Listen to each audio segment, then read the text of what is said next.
I'm Anubha Mehta. I'm a writer, artist, and author.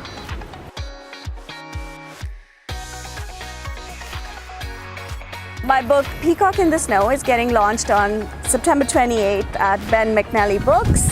I was lucky to get a publisher, one of the most established publishers of Toronto, Inanna Publications. I'm very humbled that it got picked up by International Festival of Authors Toronto Lit Up platform. Peacock in the Snow is about a seamless, adventurous journey of a young woman across continents, cultures, and generations.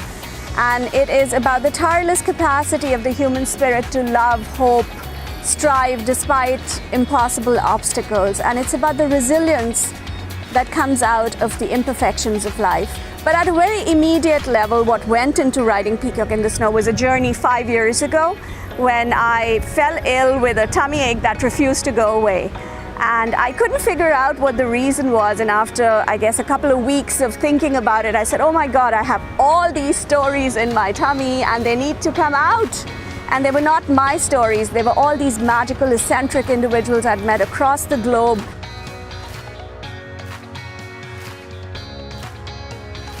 What would I have loved to do is just sit and contemplate and reflect. That would be a dream. So because of the day job, my day kind of gets stretched and it becomes more nocturnal. So once I leave my day job behind, all the activities for my art and writing come after that. So have I ever had one full night's sleep? Probably never, hence the dark circles. Have I ever, has it been gratifying? Yes, every minute that I haven't slept, it's been worth it. It's also a blessing. Why? Because it's not related to fiction writing, but it gets me connected to the real life issues, the multiplicity of issues, the diversity behind issues, the politics behind issues, the kind of people and their filters, and all that permeates as fodder into my writing at some point in insidious ways. So yeah, that's how I balance it.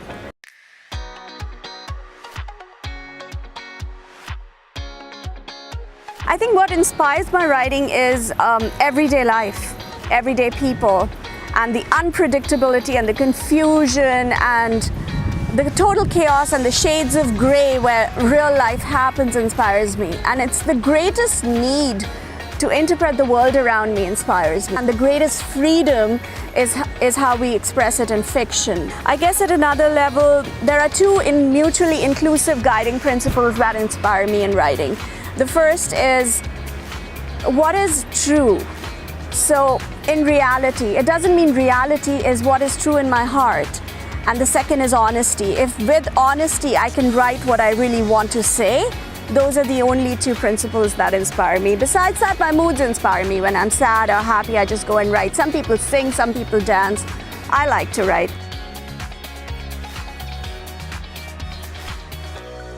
Mississauga is one of the most magical and diverse cities in the world. And I can say that because, believe me, I've lived and traveled and worked in quite a few cities. So Mississauga is a place that you turn a corner and you don't know what's there. I'm involved in a lot of grassroots issues, social and political here, to various organizations.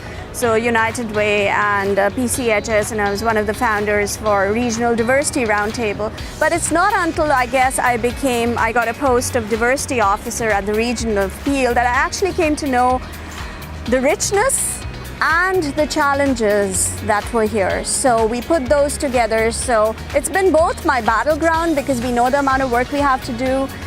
But on the other hand, it's also been my inspiration and my learning ground where I've learned so much. There's never a moment when you can say, you know what, I know diversity or I know it all. Because the moment you are almost reaching that place, there is something new in your face. And that is the beauty of Mississauga. And that is the inspiration for all of us artists here.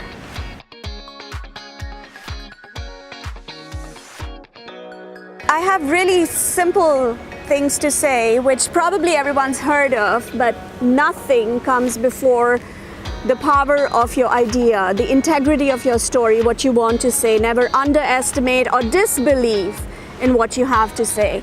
So the concerns about how to write should never be above what to write. So it's the interpretation of your world which is prime to you. So be true to yourself. Writing is also a process of self-discovery.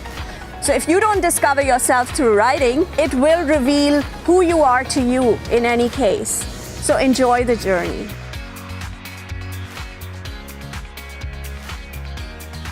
So what's coming up is the launch in Toronto, and it's going to be at Ben McNally Books, and please do come. It's going to be a nice evening. What's coming up next is obviously the post-launch activities. I have a couple of workshops I'm doing with Toronto Public Library. I'm also talking to the Central Library in Mississauga. I'm also doing some readings, festivals and all that. Then I'm going in January for my second launch in Delhi and the Jaipur Lit Fest, which has about 400 delegates from across the world. I have my sequel coming up for this, Peacock in the Snow, because I still feel there are lots of things that I want to say. It's going to be from the second generation perspective on how young people get embroiled or engulfed in terrorism and espionage, but it starts from a different part of the world and then comes home to Canada. So that's a little bit about that. I also have a sequence of short stories on the 9 elemental human emotions. But besides that, I have 2 projects for writers and artists. So one is called, it's a blog where writers have started writing to me about challenges and in their transition from a writer to an author. It's an interactive website I have under my name. So you can go there and we can start having that talk and debate of all the structural and the other challenges that we face in our journey as artists and writers. Thank you so much for having me, for watching me, and I really look forward to seeing all of you on September 28th at Ben McNally Books, 366 Bay Street. It's going to be on my website. More information, www.anupamehta.com.